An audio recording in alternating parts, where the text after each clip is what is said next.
In 1985, Queen walked the stage for just 20 minutes. By the time they left, they had completely stolen the biggest concert in history. Some people even believe those 20 minutes saved the band's career.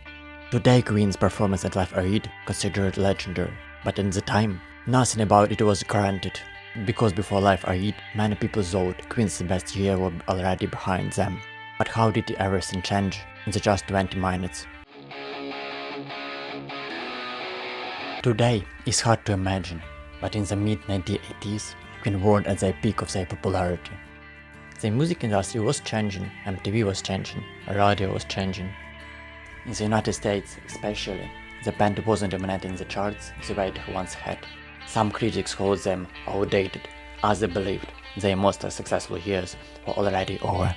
Even loyal fans weren't sure what would come next. Then an opportunity appeared. A charity concert unlike anything the world ever seen. Its name was Live Aid. Live Aid wasn't just another concert, it was a global event. The goal was to raise money for famine relief in Ethiopia.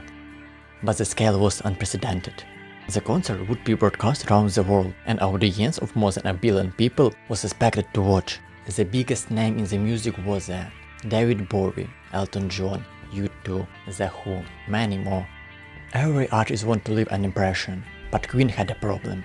They only had around 20 minutes. No second chance, no encore, no room for mistakes.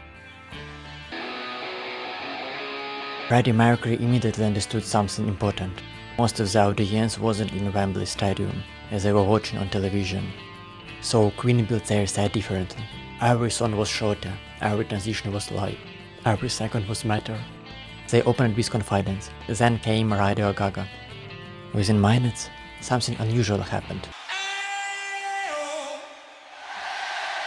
The crowd stopped watching the show and became part of it. And thousands of people moved together, clapped together, sang together.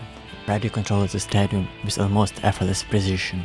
The famous AO, call and response, became one of the defining moments of the entire event. And millions watching at home couldn't look away. When the performance ended, the reaction was immediate. Newspaper praised Queen, fans praised Queen, even other musicians praised Queen. Many people considered the best performance of the day, the greatest live rock performance ever recorded. Interest in the band surged, album sales increased. A new generation of fans discovered Queen, and suddenly the conversation around the band had changed. Queen weren't the headliners. They weren't given the longest set. They weren't even on stage for half an hour. Yet somehow, those 20 minutes become music history.